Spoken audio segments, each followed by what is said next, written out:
OnePlus പുറത്തിറക്കുന്ന അവരുടെ ആദ്യത്തെ ടാബ്ലറ്റ് ആണ് ഇത് എൻ്റെ കയ്യിലിരിക്കുന്നത്. OnePlusന്റെ സ്മാർട്ട് വാച്ച് ഉണ്ട്, OnePlus സ്മാർട്ട് ഫോൺ ഉണ്ട്, OnePlus TV ഉണ്ട്, OnePlus ബഡ്സ് ഉണ്ട്. ആ ഒരു ഇക്കോ സിസ്റ്റത്തിലേക്ക് പുതുതായിട്ട് ആഡ് ചെയ്യുന്ന മെമ്പറാണ് OnePlus ടാബ്. അപ്പോൾ നമുക്ക് അൺബോക്സ് ചെയ്ത് പരിചയപ്പെടാം OnePlusന്റെ OnePlus പാഡ്. പക്ഷേ ഒരു കാര്യം ഞാൻ ആദ്യമേ പറയട്ടെ, ഈ ഒരു ടാബ്ലറ്റിന്റെ ഒരു യൂസർ എക്സ്പീരിയൻസ് ആണ് നിങ്ങൾ പ്രതീക്ഷിക്കുന്നതെങ്കിൽ ഈ ഒരു വീഡിയോയിൽ നിന്ന് കിട്ടില്ല. കാരണം ഞാൻ ജസ്റ്റ് അൺബോക്സ് ചെയ്യാൻ പോകുന്നതേ ഉള്ളൂ. ഇതൊന്ന് യൂസ് ചെയ്യാനുള്ള സമയം നമുക്ക് കിട്ടിയില്ല, വന്നപ്പോൾ ഒരുപാട് ലേറ്റായി പോയി. അപ്പോൾ ഇതൊന്ന് ഉപയോഗിച്ചിട്ട് ഡീറ്റെയിൽഡ് ആയിട്ടുള്ളൊരു റിവ്യൂ വേണമെങ്കിൽ നമ്മൾ വേറെ വീഡിയോയിൽ ചെയ്യുന്നതായിരിക്കും. ഇപ്പോൾ ജസ്റ്റ് ഇതിൻ്റെ അൺബോക്സ് ചെയ്തത് ഇതിൻ്റെ ഡീറ്റെയിൽസ് എന്തൊക്കെയാണെന്ന് പറയാം. വലിയൊരു ബോക്സാണ് കേട്ടോ. OnePlusന്റെ ഫ്ലാഗ്ഷിപ്പ് ഫോണുകളൊക്കെ സാധാരണ നമുക്ക് വരുന്ന തരത്തിലുള്ളൊരു വലിയ ബോക്സാണ്. ഇവിടെ OnePlus എന്ന് എഴുതിയിട്ടുണ്ട്, റെഡ് കളർ ബോക്സ്. ഓപ്പൺ ചെയ്യുമ്പോൾ ഇതുപോലെ OnePlus പാഡ് ഇവിടെ ഇരിക്കുന്നു. മൊത്തത്തിലൊരു റെഡ് മയം അല്ലേ, ഇവിടെ ആ ഒരു റെഡ് ആക്സെൻറ്റ് കൊടുത്തിട്ടുണ്ട്. ബാക്കൊക്കെ റെഡ് കളറിലാണ് ഈ ഒരു ബോക്സ് വന്നിരിക്കുന്നത്. അപ്പോൾ ഇതാണ് OnePlus പാഡ്. മാറ്റി വയ്ക്കാൻ വേറെയും ഉണ്ട് നമുക്ക് ചില സാധനങ്ങൾ. OnePlusന്റെ മാഗ്നറ്റിക് കീബോർഡ് കൊടുത്തിട്ടുണ്ട്. അതുപോലെ OnePlus സ്റ്റൈലോ എന്ന പേര് ഇട്ട് വിളിക്കുന്ന OnePlus സ്റ്റൈലസ് അല്ലെങ്കിൽ OnePlus പെൻസിൽ ഇതുപോലെ കൊടുത്തിട്ടുണ്ട്. അപ്പോൾ ഈ 3 കാര്യങ്ങളാണ് ഇതിനകത്ത് കൊടുത്തിരിക്കുന്നത്. ഇതിൻ്റെ അടിയിൽ ഇനി എന്തെങ്കിലും ഉണ്ടോ? ഇല്ല, ഉണ്ടാവാൻ സാധ്യതയില്ല. ഇല്ല, ആദ്യം OnePlus പെൻസിലിൽ നിന്ന് തുടങ്ങാം. യെസ്, അടിപൊളി, നല്ല വൈറ്റ് കളർ സൂപ്പർ സാധനം. ഇതാണ് OnePlusന്റെ OnePlus സ്റ്റൈലോ എന്നറിയപ്പെടുന്ന OnePlus പെൻസിൽ. അതിങ്ങോട്ട് ഇരിക്കട്ടെ. ഇനി അടുത്തത് OnePlus കീബോർഡ്. ഇത് പ്ലാസ്റ്റിക് ഒന്നും കവറിങ് ഇല്ല, എളുപ്പത്തിൽ പൊട്ടിക്കാം. ഈ ഒരു പേപ്പർ ഇളക്കുക, ഇവിടെ ഇതുപോലെ ആക്കുക, ഇവിടെ ഇങ്ങനെ തുറക്കാം. യെസ്, ഇതാണ് OnePlusന്റെ കീബോർഡ്. നല്ല രസമുണ്ട്. ആ കീസൊക്കെ നല്ല ഭംഗിയായിട്ട് അലൈൻ ചെയ്തിരിക്കുന്നു. ഇത് ഇവിടെ ഒരു ട്രാക്ക് പാഡും കൊടുത്തിട്ടുണ്ട്. ബാക്ക് സൈഡിൽ ഇതൊരു വളരെ സോഫ്റ്റ് മെറ്റീരിയലാണ് ഇവിടെ യൂസ് ചെയ്തിരിക്കുന്നത്. ഒരു ലെതർ ഫിനിഷൊക്കെ ഉണ്ട് എന്തായാലും. ഇത് ഇവിടെ OnePlus എന്ന് ഇതുപോലെ എഴുതിയിട്ടുണ്ട്. ഓക്കെ, അതും മാറ്റി വയ്ക്കാം. ഇതേ ഇരിക്കുന്നു നമ്മുടെ മെയിൻ താരം OnePlus പാഡ്. അത് അൺബോക്സ് ചെയ്യാം. ഇത് പ്ലാസ്റ്റിക് കോട്ടിംഗ് ഉണ്ട്. 828 12256 എന്നീ 2 വേരിയൻ്റാണ് മെയിനായിട്ടുള്ളത്. നമുക്ക് വന്ന വേരിയൻ്റ് ഏതാണെന്ന് ചോദിച്ചാൽ 12256 എന്ന് പറയുന്ന ഹയർ വേരിയൻ്റ് ആണ്. ഇവിടെ OnePlusന്റെ ലോഗോ OnePlus പാഡ് എന്ന് എഴുതിയിട്ടുണ്ട്. യെസ്, ബോക്സ് ഓപ്പൺ ചെയ്തു. ഇതേ ഇരിക്കുന്നു നമ്മളുടെ ടാബ്. അതിലേക്ക് വരാം. ഇതിൻ്റെ user manual, warranty card information തുടങ്ങിയ കാര്യങ്ങളെല്ലാം ഇവിടെ ഉണ്ട്. കൂടാതെ 100 വാട്ടിൻ്റെ ഫാസ്റ്റ് ചാർജറാണ് ഇതുപോലെ കൊടുത്തിരിക്കുന്നത്. സൂപ്പർ വൂപ്പ് ചാർജറാണ്. പക്ഷേ 65 വാട്ടിൻ്റെ സപ്പോർട്ടാണ് ടാബ്ലറ്റിനുള്ളത്. റെഡ് കേബിൾ ആണ് കൊടുത്തിരിക്കുന്നത്. A to C കേബിളാണ് ഇതിനകത്ത് നൽകിയിരിക്കുന്നത്. അപ്പോൾ ഇത്രയും സാധനങ്ങളാണ് ഇതിൻ്റെ ആക്സസറീസ്. അപ്പോൾ ടാബ് എടുക്കാം. യെസ്, അപ്പോൾ ഇതാണ് OnePlusന്റെ ആദ്യ ടാബ്ലറ്റ്. ഒരു സ്പെഷ്യൽ ലുക്കാണ് ഇതിന് കൊടുത്തിരിക്കുന്നത്. കാരണം നമ്മൾ നിരവധി ടാബ്ലറ്റുകൾ കണ്ടെങ്കിലും ഇതുപോലെ വലിയൊരു ക്യാമറ മൊഡ്യൂളുമായിട്ട് വരുന്ന ഒരു ടാബ്ലറ്റ് ഞാൻ ആദ്യമായിട്ടാണ് കാണുന്നത്. ഇവിടെ OnePlus എന്ന് എഴുതിയിട്ടുണ്ട്. മെറ്റാലിക് ബോഡിയാണ്. ഈ അടുത്തിടെ വന്ന OnePlusന്റെ സ്പെഷ്യൽ ഗ്രീൻ കളർ വേരിയൻറ്റിൻ്റെ ആ ഒരു സ്റ്റൈൽ തന്നെയാണ് ഇതിനും കൊടുത്തിരിക്കുന്നത്. ഇങ്ങനെ കോൺസെൻട്രിക് സർക്കിൾസ് നമുക്ക് ഇതിൻ്റെ ബോഡിയിൽ നമുക്ക് കാണാം. OnePlus ലോഗോ കൊടുത്തിട്ടുണ്ട്. അലുമിനിയം ബോഡിയാണ് ഇതിനകത്ത് നൽകിയിരിക്കുന്നത്. അതുപോലെ മെറ്റാലിക് ഫ്രെയിം തന്നെയാണ് ഈ ഒരു ടാബ്ലറ്റിന് കൊടുത്തിരിക്കുന്നത്.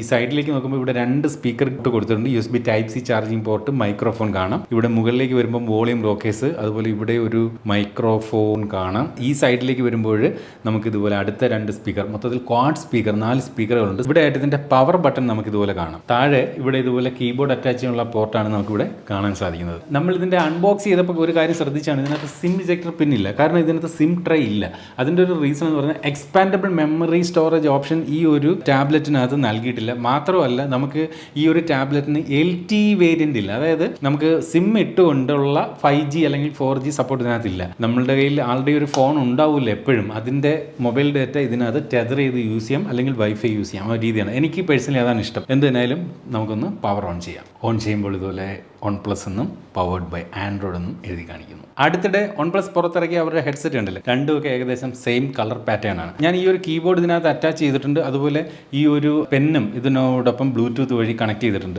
ഈ ഒരു ഭാഗത്താണ് ഈ ഒരു പെൻ ഇതുപോലെ റെസ്റ്റ് ചെയ്ത് വെക്കേണ്ടത്.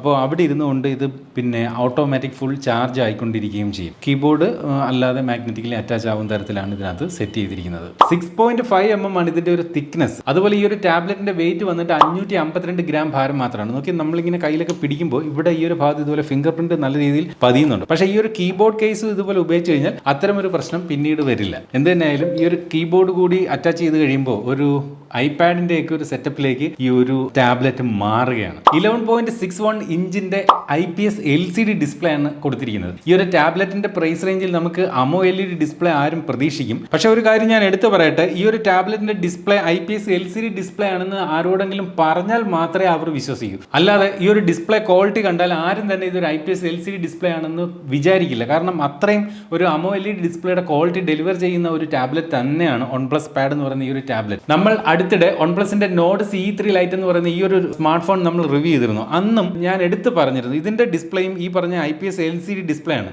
മറ്റ് ബ്രാൻഡുകൾ ഈ ഒരു സ്മാർട്ട് ഫോണിനെ ട്രോൾ ചെയ്യുന്നത് പോലും ഇത് LCD ഡിസ്പ്ലേ ആണ് ഇതിന്റെ പ്രൈസ് റേഞ്ചിൽ എന്ന് പറഞ്ഞാണ്. പക്ഷേ അന്ന് ഞാൻ പറഞ്ഞു ഇത് LCD ഡിസ്പ്ലേ ആണെങ്കിലും ക്വാളിറ്റി ഡിസ്പ്ലേ ആണ്, LED ഡിസ്പ്ലേ പോലുള്ള ക്വാളിറ്റി ഡിസ്പ്ലേ ആണെന്ന് ഞാൻ എടുത്തു പറഞ്ഞിരുന്നു. അതേ കാര്യം തന്നെയാണ് ഇവിടെ ഈ ഒരു OnePlus Padന്റെ കാര്യത്തിലും പറയാനുള്ളത്. IPS LCD ഡിസ്പ്ലേ എന്ന് വാക്കാൽ പറയാനേ ഉള്ളൂ, ക്വാളിറ്റി LED ഡിസ്പ്ലേയുടെ ഒരു ക്വാളിറ്റി ഡെലിവർ ചെയ്യുന്നുണ്ട്. പക്ഷേ എന്നിരുന്നാലും LED ഡിസ്പ്ലേ നമുക്ക് കൊടുക്കാമായിരുന്നു എന്ന് തോന്നി. കാരണം ഈ ഒരു പ്രൈസ് റേഞ്ചിൽ LED ഡിസ്പ്ലേ വരുന്ന നിരവധി ടാബ്ലറ്റുകളുണ്ട്. അതുപോലെ ഈ ഒരു ഡിസ്പ്ലേയുടെ റെസൊല്യൂഷൻ വന്നിട്ട് 2K റെസൊല്യൂഷൻ ആണ്. ഇതിന്റെ ഒരു ആസ്പെക്ട് റേഷ്യോയും സാധാരണ ടാബ്ലറ്റിൽ നിന്നും വ്യത്യസ്തമാണ്. 7:5 ആണ് ഇതിന്റെ ഒരു ആസ്പെക്ട് റേഷ്യോ. സാധാരണ 16:9 റേഷ്യോയിലൊക്കെ വരുന്ന ടാബ്ലറ്റിൽ നിന്ന് വ്യത്യസ്തമായിട്ട് ഇവിടെ 7:5 ആണ് ഇതിന്റെ റേഷ്യോ. അതും ഒരു പ്രത്യേക ലുക്ക് തന്നെ ഈ ഒരു ടാബ്ലറ്റിന് നൽകുന്നുണ്ട്. ഒറ്റ നോട്ടത്തിൽ ഈ പറഞ്ഞ ഐപാഡിനോടൊരു സാമ്യം പല ഭാഗങ്ങളിൽ കൂടെ നമുക്ക് നോക്കിക്കഴിഞ്ഞാൽ കാണാൻ സാധിക്കുന്നുണ്ട്. അതുപോലെ ഈ ഒരു ടാബ്ലറ്റിന് 144 ഹെഡ്സിന്റെ റിഫ്രഷ് റേറ്റും 144 ഹെഡ്സിന്റെ ടച്ച് സാമ്പിളിംഗ് റേറ്റും ആണ് കൊടുത്തിരിക്കുന്നത്.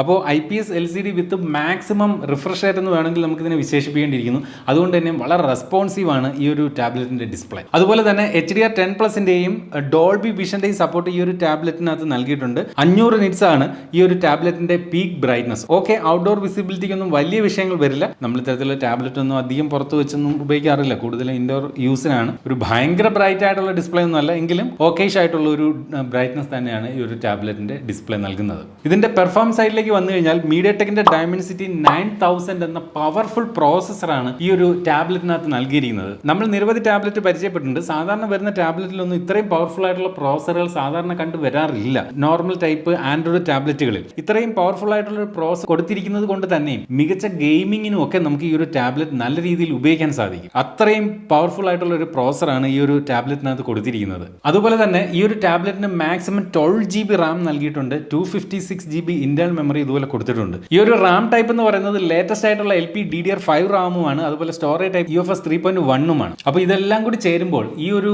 ടാബ്ലറ്റിന് ഏകദേശം 10 ലക്ഷത്തിന് അടുത്തുള്ള ഒരു AnTuTu സ്കോർ സമ്മാനിക്കുന്നുണ്ട്. ചുരുക്കി പറഞ്ഞാൽ മികച്ച ഒരു പെർഫോമൻസ് ഓറിയന്റഡ് ആയിട്ടുള്ള ഒരു ടാബ്ലറ്റ് ആണ് OnePlus Pad. ഇതൊരു വെറും ഓഫീസ് ടാസ്കുകൾ ചെയ്യുന്നതിന് വേണ്ടിയിട്ട് മാത്രമല്ല, മികച്ച ഗെയിമിംഗ് എക്സ്പീരിയൻസും മികച്ച മൾട്ടിമീഡിയ എക്സ്പീരിയൻസിനും എല്ലാം സാധ്യമായിട്ടുള്ള ഒരു ടാബ്ലറ്റ് ആണ് OnePlus Pad. ബാറ്ററിയുടെ കാര്യം പറഞ്ഞാൽ ഈ ഒരു ടാബ്ലറ്റിനകത്ത് 9510 mAh ബാറ്ററിയാണ് ഇതുപോലെ കൊടുത്തിരിക്കുന്നത്. 10,000 അടുത്ത mAh വരുന്നു. ചാർജ് ചെയ്യാനായിട്ട് 67 വാട്ടിന്റെ ഫാസ്റ്റ് ചാർജിംഗ് സപ്പോർട്ട് ഉണ്ട്. പക്ഷേ ബോക്സിനകത്ത് എന്തുകൊണ്ടോ 100 വാട്ടിന്റെ ഫാസ്റ്റ് ചാർജറാണ് നൽകിയിരിക്കുന്നത്. എനിക്ക് തോന്നുന്നു ആ ഒരു ചാർജർ അടുത്തിടെ വന്ന OnePlus 11 മറ്റോ വന്നിരുന്ന ഒരു ചാർജർ ആണെന്ന് തോന്നുന്നു. അത് എടുത്ത് ഇതിനകത്ത് ബോക്സിൽ വെച്ചിങ്ങി വിട്ടതാണോ എന്നൊരു സംശയമുണ്ട്. കാര്യം ആ 100 വാട്ട് ഇരിക്കുന്നതുകൊണ്ടാണ് ഞാൻ പറഞ്ഞത്. 67 വാട്ടിൻ്റെതാണ് ഇതിന്റെ സപ്പോർട്ട്. 100 വാട്ട് ചാർജർ ഉപയോഗിച്ചുകൊണ്ട് ചാർജ് ചെയ്യുന്നതിന് കുഴപ്പമൊന്നുമില്ല. ഞാനത് എടുത്ത് പറയാൻ കാര്യം ഇപ്പോഴത്തെ സ്മാർട്ട് ഫോണുകൾ ബാറ്ററിയുമായിട്ട് ബന്ധപ്പെട്ട് ചില ഇഷ്യൂസ് നമ്മൾ തന്നെ വാർത്തകളിലൂടെ കേട്ടതാണ്, അതുകൊണ്ടെന്ന് പറഞ്ഞത് മാത്രം. ഇനി ക്യാമറയെ കുറിച്ച് പറഞ്ഞാൽ ബാക്കിൽ ഇതുപോലെ 13 മെഗാ പിക്സലിന്റെ ഒരു പ്രൈമറി ക്യാമറയും അതുപോലെ സെൽഫി എടുക്കുന്നതിന് വേണ്ടി 8 മെഗാ പിക്സലിന്റെ ഒരു സെൻസറുമാണ് നൽകിയിരിക്കുന്നത്. സാധാരണ നമുക്ക് ടാബ്ലറ്റിനകത്ത് ക്യാമറയ്ക്ക് വലിയ പ്രാധാന്യമില്ല. കാരണം നമ്മൾ പുറത്തൊക്കെ പോകുമ്പോൾ ഫോട്ടോ എടുക്കാനൊന്നും ഒരിക്കലും അങ്ങനെ ടാബ്ലറ്റുകൾ ഉപയോഗിക്കാറില്ല. പിന്നെ ഈ ഒരു ക്യാമറയുടെ യൂസ് എന്ന് പറയുന്നത് ഫ്രണ്ട് ക്യാമറയെ സംബന്ധിച്ച് വീഡിയോ കോളിനും ബാക്ക് ക്യാമറ ചില ഡോക്യുമെന്റ് ഒക്കെ ഫോട്ടോ എടുത്ത് ഓഫീസ് ആവശ്യങ്ങളൊക്കെ വേണമെങ്കിൽ മെയിൽ ചെയ്യുന്നതിനൊക്കെ ആയിട്ടാണ് സാധാരണ ക്യാമറ ഉപയോഗിക്കുന്നത്. നല്ല ക്വാളിറ്റി ഡെലിവർ ചെയ്യുന്ന ബാക്ക് ക്യാമറയാണ് ഈ ഒരു ടാബ്ലറ്റിൽ ഇതുപോലെ നൽകിയിരിക്കുന്നത്. അതുപോലെ തന്നെ സെൽഫി ഫോട്ടോ എടുക്കുമ്പോൾ കുറച്ചൊരു ടിപ്പിക്കൽ ഫേസിൽ വരുന്നുണ്ട്. എൻ്റെ ഫേസിനകത്തുള്ള ഒരടയാളം പോലും ഇവിടെ കാണുന്നില്ല. എന്നാലും ഓക്കെ, നല്ല ക്വാളിറ്റിയുള്ള ഫ്രണ്ട് ക്യാമറ തന്നെയാണ്. എസ്പെഷ്യലി കുറച്ച് വൈഡ് ആയിട്ടുള്ള ഒരു വ്യൂ ആണ് ആ ഒരു ഫ്രണ്ട് ക്യാമറ ഇതുപോലെ നൽകുന്നത്. ഈ ഒരു ബാക്ക് ക്യാമറ ഉപയോഗിച്ചിട്ട് നമുക്ക് 4K 30 frames per second വരെയുള്ള വീഡിയോകൾ ഷൂട്ട് ചെയ്യാം. ബാക്ക് ക്യാമറയിൽ 4K സപ്പോർട്ട് ഉണ്ട്. ഫ്രണ്ടിൽ ഫുൾ HD 30 വീഡിയോകളും നമുക്ക് ഷൂട്ട് ചെയ്യാൻ സാധിക്കും. അപ്പോൾ വീഡിയോ കോളിങ്ങിനൊക്കെ front camera okay, back camera നല്ല പെർഫോമൻസ്. സോഫ്റ്റ്വെയർ സൈഡിലേക്ക് വരുമ്പോൾ ഇതുപോലെ ആൻഡ്രോയിഡിന്റെ ലേറ്റസ്റ്റ് വെർഷൻ Android 13 ആണ് ഈ ഒരു ടാബ്ലറ്റിൽ നൽകിയിരിക്കുന്നത്. അതുപോലെ തന്നെ OnePlusന്റെ യൂസർ ഇന്റർഫേസ് ആയിട്ടുള്ള Oxygen OS 13 ഈ ഒരു ടാബ്ലറ്റിനകത്ത് നൽകിയിട്ടുണ്ട്. ഇതിനകത്ത് ഇൻസ്റ്റാൾ ആയി വരുന്ന ആപ്ലിക്കേഷൻസിനെ കുറിച്ച് പറഞ്ഞാൽ ബ്ലോട്ട് വൈസുകൾ അധികമില്ല. ഇത് ഇത്രയും ആപ്ലിക്കേഷൻസ് മാത്രമാണ് ഇത് ബണ്ടിൽ ചെയ്ത് വരുന്നത്. OnePlusന്റേതായിട്ടുള്ള ഒരു കമ്മ്യൂണിറ്റി ആപ്പ് ഉണ്ട്, ഗൂഗിൾ പേ, ഗൂഗിളിൻ്റെതായിട്ടുള്ള ആപ്ലിക്കേഷൻ, അത് എല്ലാ ആൻഡ്രോയിഡ് ടാബ്ലറ്റിലും ഫോണിലും ഉണ്ട്. പിന്നെ നെറ്റ്ഫ്ലിക്സ് പ്രീമിയം ആപ്പാണ്, അതുണ്ട്. അല്ലാതെ അധികം ആപ്ലിക്കേഷൻ, ഇവിടെ WPS എന്ന് പറയുന്ന ഒരു ഓഫീസ് ആപ്പ്, അതായത് നമ്മുടെ ആവശ്യത്തിന് വേണ്ടിയിട്ടിരിക്കുകയാണ്. Word, Excel, PowerPoint equivalent ആയിട്ടുള്ള ഒരു ആപ്ലിക്കേഷൻ ഇതിനകത്ത് ബണ്ടിൽ ചെയ്ത് വരുന്നുണ്ട്. അല്ലാതെ ബ്ലോട്ട് വൈസ് ഇല്ല. ഇന്റർഫേസിൽ ക്ലീൻ യൂസർ ഇന്റർഫേസ് ആണ്. അതുപോലെ എടുത്തു പറയേണ്ട ഒരു കാര്യം, ഈ ഒരു ടാബ്ലറ്റിന് 3 പ്രധാനപ്പെട്ട ആൻഡ്രോയിഡ് അപ്ഡേറ്റുകൾ കിട്ടും. അതായത് ഇപ്പോൾ ആൻഡ്രോയിഡ് 13 ആണ് ഇതിൽ, ആൻഡ്രോയിഡ് 14, 15, 16 എന്നീ അപ്ഡേറ്റുകൾ ഇതിൽ കിട്ടും. 4 വർഷം വരെയുള്ള സെക്യൂരിറ്റി അപ്ഡേറ്റും ഈ ഒരു ടാബ്ലറ്റിൽ കിട്ടും. അതും വലിയൊരു കാര്യമാണ്. കാരണം OnePlus 11 സീരീസ് ഫോണുകൾക്കൊക്കെ ഇതുപോലെ കൂടുതൽ വർഷത്തെ സോഫ്റ്റ്വെയർ അപ്ഡേറ്റ് OnePlus നൽകിയിരുന്നു. അത് ഇവിടെയും ലഭിക്കുന്നു എന്നുള്ളതൊരു big thumbs up. Sound quality super.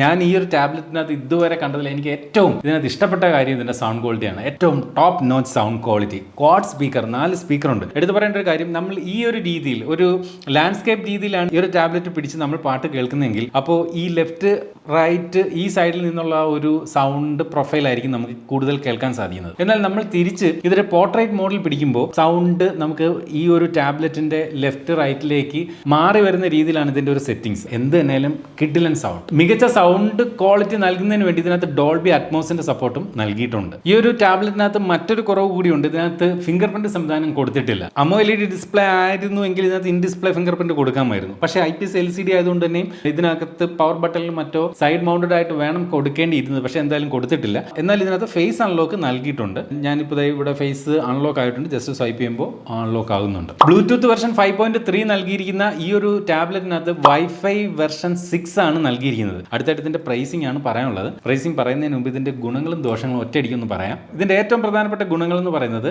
1 ഇതിന്റെ പെർഫോമൻസ്. ഇതൊരു പെർഫോമൻസ് ബീസ്റ്റ് ആയിട്ടുള്ള ടാബ്ലറ്റ് ആണ്. 2 എന്ന് പറയുന്നത് ഇതിന്റെ ബിൽഡ് ക്വാളിറ്റി. മനോഹരമായിട്ടുള്ള മെറ്റാലിക് ബോഡിയൊക്കെ ആയിട്ട് വരുന്ന മികച്ച ഒരു ബിൽഡ് ക്വാളിറ്റി ഈ ഒരു ടാബ്ലറ്റ് നൽകുന്നുണ്ട്. 3 മികച്ച മൾട്ടിമീഡിയ എക്സ്പീരിയൻസ് തന്നെ ഈ ഒരു ടാബ്ലറ്റ് നൽകുന്നുണ്ട്. എസ്പെഷ്യലി സൗണ്ട് ക്വാളിറ്റി അടിപൊളിയാണ്. 4 ഇതിന്റെ ഒരു ബാറ്ററി സെറ്റപ്പ്. ഈ പറഞ്ഞ 65 വാട്ടിന്റെ ഫാസ്റ്റ് ചാർജിംഗ് സപ്പോർട്ട് ഉണ്ട്. 9510 mAh ബാറ്ററി കൊടുത്തിട്ടുണ്ട്. അതെല്ലാം ചേരുന്ന ഒരു മികച്ച ബാറ്ററി സെറ്റപ്പ് തന്നെ ഈ ഒരു ടാബ്ലറ്റിന് കൊടുത്തിട്ടുണ്ട്. 5 ഇതിന്റെ സോഫ്റ്റ്വെയർ സൈഡ് വളരെ ക്ലീൻ ആയിട്ടുള്ള, സാധാരണ OnePlusൽ നിന്ന് നമുക്ക് ലഭിക്കുന്ന തരത്തിലുള്ള ഒരു മനോഹരമായിട്ടുള്ള ക്ലീൻ യൂസർ ഇന്റർഫേസ്, 3 പ്രധാന ആൻഡ്രോയിഡ് അപ്ഡേറ്റും 4 വർഷത്തെ സെക്യൂരിറ്റി അപ്ഡേറ്റും അതൊരു പ്രധാന ഘടകം തന്നെയാണ് ഇതിന് ലഭിക്കുന്നു. അപ്പോൾ സോഫ്റ്റ്വെയർ സൈഡ് അടിപൊളി തുടങ്ങിയ കാര്യങ്ങൾ ഇതിന്റെ ഏറ്റവും മികച്ച ഗുണങ്ങളായിട്ട് പറയുമ്പോൾ, ഇതിനകത്ത് അഡ്ജസ്റ്റ് ചെയ്യാൻ പറ്റുന്ന ചില കാര്യങ്ങളുണ്ട്. അതെന്ന് പറയുന്നത് ഇതിന്റെ ഡിസ്പ്ലേ AMOLED അല്ല, IPS LCD ഡിസ്പ്ലേ ആണ്. അത് ഇതിന്റെ ഒരു അഡ്ജസ്റ്റ് ചെയ്യാൻ പറ്റുന്ന കാര്യമായി പറയുന്നു. ഇതിന്റെ സ്ക്രീനിന്റെ ബ്രൈറ്റ്നസ് 500 നിറ്റ്സ് ബ്രൈറ്റ്നസ്സേ ഉള്ളൂ. കുറച്ചുകൂടി ബ്രൈറ്റ്നസ് ഉണ്ടായിരുന്നെങ്കിൽ കുറച്ചുകൂടി ബെറ്റർ ആയേനെ. അതും അഡ്ജസ്റ്റ് ചെയ്യാൻ പറ്റുന്നതാണ്. എന്നാൽ കോട്ടങ്ങളായിട്ട് പറയുമ്പോൾ വേണമെങ്കിൽ നമുക്ക് ഇതിനകത്ത് സിം ഇടാൻ സാധിക്കില്ല എന്നുള്ളത്, അതുപോലെ മെമ്മറി എക്സ്പാൻഷൻ ഇടാൻ സാധിക്കില്ല എന്നുള്ളതും ഇതിന്റെ ഒരു കോട്ടമായിട്ട് പറയാം. അതുപോലെ തന്നെ 3.5mm ഓഡിയോ ജാക്കിങ്ങും കൊടുത്തിട്ടില്ല. അതുകൊണ്ട് തന്നെ നമുക്ക് ഹെഡ്സെറ്റ് കണക്ട് ചെയ്യാൻ സാധിക്കില്ല. ഫിംഗർ പ്രിന്റ് സംവിധാനം നൽകിയിട്ടില്ല എന്നുള്ളതും ഒരു വലിയ കോട്ടമായിട്ട് വേണമെങ്കിൽ പറയേണ്ടതാണ്. അടുത്തായിട്ട് ഇതിന്റെ പ്രൈസിംഗ് ആണ്. ഇതിന്റെ ബേസ് വേരിയന്റ് 8GB 128 ആണ്. അതിന്റെ വില എന്ന് പറയുന്നത് 37,999 രൂപയാണ്. അതുപോലെ ഇതിന്റെ ഹയർ വേരിയന്റ് 12GB 256GB, അതിന്റെ വില എന്ന് പറയുന്നത് 39,999 രൂപയാണ്. അപ്പോൾ ബേസ് വേരിയന്റ് തന്നെ ഇനഫ് ആണെന്നാണ് എനിക്ക് തോന്നുന്നത്. 8GB 128GB. അപ്പോൾ 37,999, 38,000 രൂപയ്ക്ക് ഇതൊരു മികച്ച ബൈ ആണ്. മികച്ച ഒരു പെർഫോമൻസ് ഓറിയന്റഡ് ആയിട്ടുള്ള ഒരു ടാബ്ലറ്റ് നോക്കുന്നെങ്കിൽ ഇത് ധൈര്യമായിട്ട് നമുക്ക് വാങ്ങാം. അതല്ലെങ്കിൽ ഇത് തന്നെ നോക്കേണ്ട കാര്യമില്ല. കാരണം സാധാരണ ഇതിൽ നിന്നും വില കുറഞ്ഞ മനോഹരമായിട്ടുള്ള ഡിസ്പ്ലേ ഉള്ള മറ്റ് ടാബ്ലറ്റുകളുണ്ട്. പക്ഷേ ഇത്രയും പെർഫോമൻസ് അത്തരം ടാബ്ലറ്റിൽ ലഭിക്കില്ല എന്നുള്ളത് അടിവരയിട്ട് പറയാം.